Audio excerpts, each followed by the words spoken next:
بسم اللہ الرحمن الرحیم۔ سادات کرام سے حسن سلوک کرنے کا عظیم الشان انعام۔ حکایت: کوفے میں ایک نیک شخص کے پڑوس میں ابو الحسن علی بن ابراہیم رحمۃ اللہ علیہ نامی آٹے کے مالدار تاجر رہتے تھے۔ ایک دن ان سے ایک سید صاحب نے کچھ آٹا مانگا۔ انہوں نے آٹے کی رقم مانگی تو سید زادے نے فرمایا، میرے پاس مال نہیں ہے، البتہ آپ میرا یہ قرض میرے نانا جان محمد الرسول اللہ صلی اللہ تعالی علیہ وآلہ وسلم کے ذمے لکھ لو۔ ابو الحسن علی بن ابراہیم رحمۃ اللہ علیہ نے ان کو آٹا دے دیا اور یہ قرض اللہ پاک کے پیارے نبی صلی اللہ تعالی علی محمد صلی اللہ تعالی علیہ وآلہ وسلم کے ذمے لکھ لیا۔ اس معاملے کا علوی، حسنی و حسینی حضرات کو پتہ چلا تو انہوں نے بھی ان سے آٹے کا سوال کیا تو انہوں نے ان سب کو بھی آٹا پیش کر دیا اور یہ سارا قرض رسول پاک صلی اللہ تعالی علیہ وآلہ وسلم کے نام سے لکھتے رہے۔ یہ سلسلہ چلتا رہا یہاں تک کہ ان کا مال ختم ہو گیا اور وہ غریب ہو گئے۔ ایک دن انہوں نے حضرت شیخ عمر بن یحییٰ علوی رحمۃ اللہ علیہ کی خدمت میں حاضر ہو کر سارا واقعہ سنایا اور وہ تحریر بھی دکھائی جس میں انہوں نے حضور اکرم صلی اللہ تعالی علیہ وآلہ وسلم کے نام سارا قرض لکھا ہوا تھا۔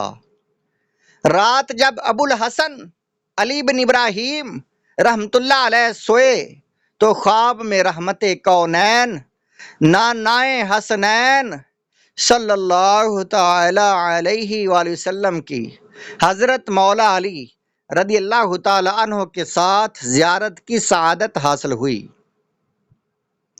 اللہ پاک کے پیارے نبی صلی اللہ تعالی علیہ وآلہ وسلم نے ارشاد فرمایا، اے ابو الحسن، کیا تم مجھے پہچانتے ہو؟ ابو الحسن علی بن ابراہیم آپ نے عرض کی، جی ہاں، آپ اللہ پاک کے پیارے رسول صلی اللہ تعالی علیہ وآلہ وسلم ہیں۔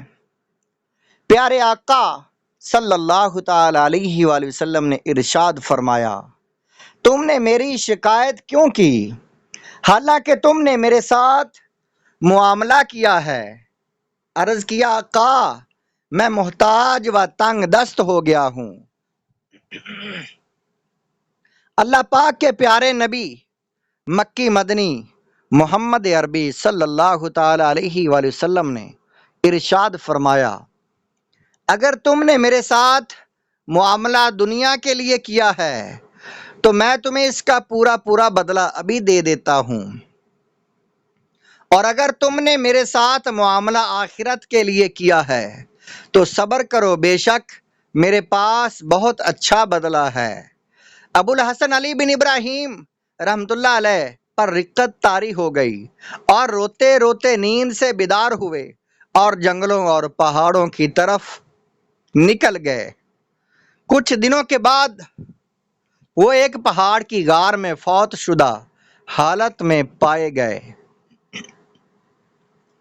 لوگوں نے ان کو اٹھایا اور نماز جنازہ وغیرہ کے بعد دفن کر دیا۔ اس رات کوفے کے 7 نیک لوگوں نے خواب میں حضرت ابو الحسن علی بن ابراہیم رحمۃ اللہ علیہ کو سبز ریشم کا حلہ یعنی قیمتی لباس، سبز لباس پہنے ہوئے دیکھا کہ وہ جنت کے باغوں میں چل رہے ہیں۔ انہوں نے پوچھا، اے ابو الحسن، آپ کو یہ انعام کیسے حاصل ہوا؟ آپ رحمۃ اللہ علیہ نے ارشاد فرمایا، جس نے حضرت محمد مصطفیٰ صلی اللہ تعالی علیہ وآلہ وسلم کے ساتھ معاملہ کیا اس نے وہ پا لیا جو میں نے پایا، جان لو بے شک میں نے اپنے صبر کے سبب اللہ پاک کے پیارے رسول صلی اللہ تعالی علیہ وآلہ وسلم کا پڑوس پا لیا۔